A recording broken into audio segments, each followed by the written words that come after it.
நிறுத்துங்க. இங்கே வெயிட் பண்ணுங்க. வந்து சரிம்மா சரிம்மா.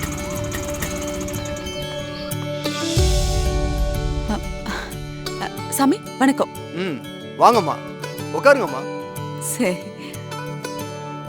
நீங்க வந்திருக்கிற நேரம் அஷ்டலட்சுமியையும் பெருமாளையும் ஆராதிக்கிற நேரம். நீங்க நினைச்ச வந்த காரியம் நல்லபடியா நடக்கும். ரொம்ப சந்தோஷம் சாமி. ஒரு நிமிஷம்.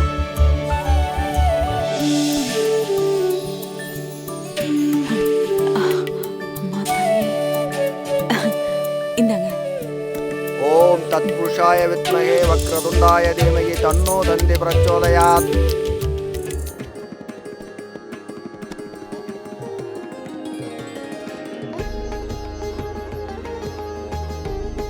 அஞ்சு வெத்தலை வந்திருக்குமா, நல்லதே நடக்கும்.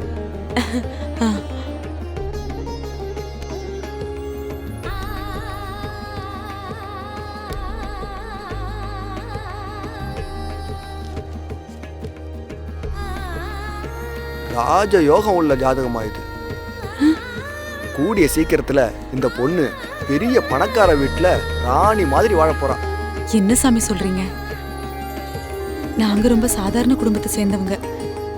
எங்க குடும்பத்தை பத்தி தான் உங்களுக்கே தெரியுமே.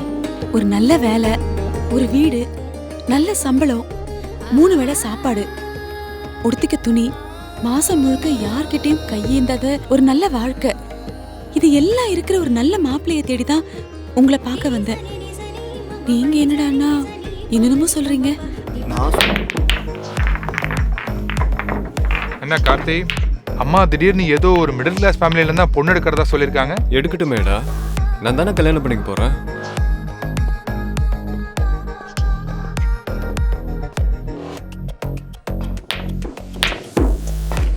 அப்படி இல்ல கார்த்தி, அவங்களுக்கு பிடிச்ச பொண்ணு உனக்கு பிடிக்கணும்ல. அம்மாவுக்கு பிடிக்கிற பொண்ணை கண்டிப்பா எனக்கும் பிடிக்கும். அவங்க எனக்கு ஏத்த பொண்ணை தான் செலக்ட் பண்ணுவாங்க. இப்ப என்ன கார்த்தி, நீ அம்மாவை பொண்ணு பார்க்க சொன்னதுல எனக்கோ ஸ்வேதாக்கோ ஏன் அப்பா கூட உடன்பாடு இல்லை. அதுக்காக அம்மா உனக்கு பொருத்தமில்லாத பொண்ணை பார்ப்பாங்கன்னு அர்த்தம் கிடையாது. உன் ட்ரெஸ்ஸு, ஷூ இதெல்லாம் உனக்கு செலெக்ஷன் பண்ண தெரியாம இருக்கலாம். ஆனா அம்மா உனக்கு சிறப்பா செலக்ட் பண்ணி கொடுக்கலாம். ஆனா தனக்கு வரப்போற லைஃப் பார்ட்னரை பத்தி ஒருத்தன் கனவு காணாம இருக்கவே முடியாது. நான் இருக்கேன். ஓகே,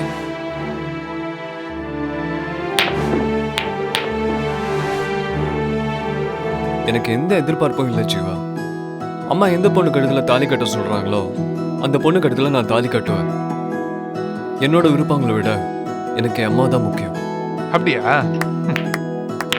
அப்ப சந்தோஷமா அம்மா சொல்ற பொண்ணே கல்யாணம் பண்ணிக்கோ. ஆனா என் லைஃப் பார்ட்னரை நான் தான் செலக்ட் பண்ணுவேன். நோ அம்மா சென்டிமெண்ட்ஸ். இன்னி நாள் வரைக்கும் எல்லாமே எனக்கு பெஸ்ட்டாக கொடுத்துருக்கீங்க. நான் போடுற ட்ரெஸ், என்னோட வாட்ச், மொபைலில் ஆரம்பித்து நான் போடுற ஷூ வரைக்கும் நீங்கள் தான் பார்த்து பார்த்து செஞ்சுருக்கீங்க. எனக்கு என்ன வேணும்னு என்னை விட உங்களுக்கு தான் நல்லா தெரியும் நான் நம்புகிறேன். இந்த விஷயத்துலையும் உங்களோட செலெக்ஷன் கரெக்டாக தான் இருக்கும். அப்பா பாத்தீங்கல்ல, அம்மா வயசு வைக்கிறதுல உங்களே ஓவர்டேக் பண்றான். அதுக்கு இல்ல கார்த்தி. மா, இதை நான் பேச்சுக்காக சொல்லலை, முழு மனசோட தான் சொல்கிறேன். உனக்கு பொண்ணு கொடுக்கறதுக்கு எவ்வளவு பெரிய பெரிய பணக்காரங்களா போட்டி போடுறாங்கன்னு உனக்கே தெரியும். ஆனா ஒரு சாதாரண குடும்பத்துல இருந்துதான் உனக்கு ஒரு பொண்ணை நான் செலக்ட் பண்ணிருக்கேன். அதுல உனக்கு எந்த பிரச்சனையும் இல்லையே. எனக்கு இதுல முழு சம்மதமா. தமிழ்நாடு ஃபுல்லா எல்லா புரோக்கர்ஸ் கிட்டையும் நான் சொல்லி வச்சிருந்தேன்.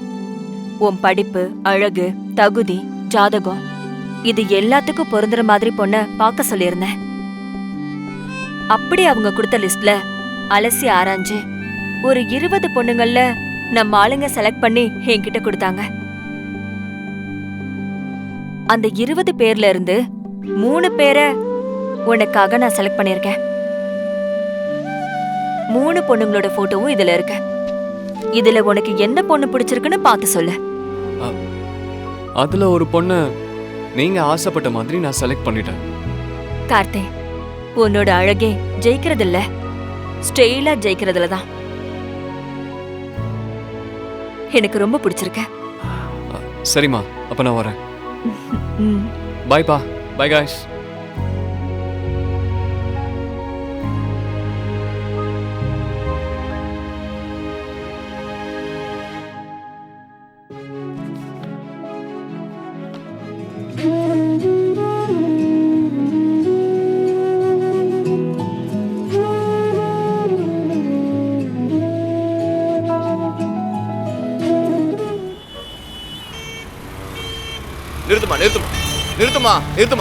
நிறுத்துமான்றல நிறுத்துமா.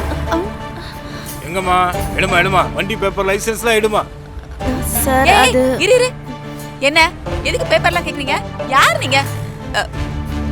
போறேன். ஐயோ அம்மா என்ன நினைச்சிட்டு இருக்கீங்க? நீமா யாருன்னு நினைச்சிட்டு இருக்கீங்களே? சொல்லு, யாருன்னு நினைச்சு எங்க வண்டி நிறுத்தின? ஏமா ஹெல்மெட் போடல, மாஸ்க் போடல, தலை கவசம் உயிர் கவசம் உங்களுக்கு தெரியுமில்ல? இப்படி ஹெல்மெட் போடாம பயணம் செய்யறது தப்பு. உங்களுக்கு ஃபைன் போட்டே ஆகணும். யாருக்கு ஃபைன் போடுவீங்க? எங்களுக்கு நீங்க ஃபைன் போடுவீங்களா? முதல்ல நீங்களே மாஸ்க் போடல. இத நான் எங்க போய் கம்ப்ளைண்ட் பண்றது? உங்களுக்கு எங்க போய் ஃபைன் போடுறது? சரி, அப்படியே இருக்கட்டும். மூத்தவளுக்கு கல்யாணம் பண்ணிட்டாவது, அதுக்கப்புறம் சின்னவளுக்கு பண்ணலாமே. இப்ப என்ன உங்க பிரச்சனை? அதான் அவ்வளவு பெரிய சம்பந்தம் வந்திருக்குல்ல, முதல்ல நம்ம பொண்ணுக்கு ஜாம் ஜாம்னு கல்யாணத்தை முடிச்சு வச்சிருவோம். அதுக்கப்புறம் நம்ம பொண்ணு வாழ போற வீட்டுல சமையல்காரன், தோட்டக்காரன், வேலைக்காரன்னு எவனாவது கல்யாணம் ஆகாதவன் இருப்பான்ல, அவனை பார்த்து ஆர்த்தியை அவளுக்கு கட்டி வச்சிட போறா. உன்னை திருத்த முடியாது. போங்க.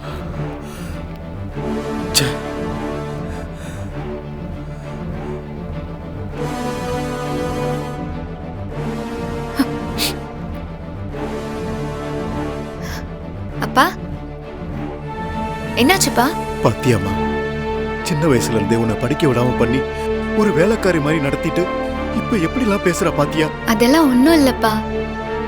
நானும் ஒரு கையாலாகாத அப்பாவை தானே இருந்துட்டேன். அப்பா என்னப்பா? என்ன மன்னிச்சிருப்பா. அப்பா எதுக்குப்பா இப்போ அழறீங்க? இது நீங்களும் அம்மாவும் எனக்கு கொடுத்த வாழ்க்கைப்பா. நீங்க எது பண்ணாலும் அது என்னோட நல்லதுக்கு தான். தங்கச்சி நல்லா படிச்ச பொண்ணுப்பா. நீங்க வேணா பாருங்க, அவ இன்னும் சந்தோஷமா இருக்க போறா. ஆர்த்திக்கு கோடீஸ்வர மாப்பிள்ள வரானோ இல்லையோ, உன்னோட இந்த நல்ல குணத்துக்காகவே ஒரு ராஜகுமாரன் உன்னை தேடி வருவாமா. நிச்சயமா வருவாமா. நீ கும்பிடுற அந்த திருச்செந்தூர் முருகன் கண்டிப்பா அதை நடத்தி வைப்பாமா.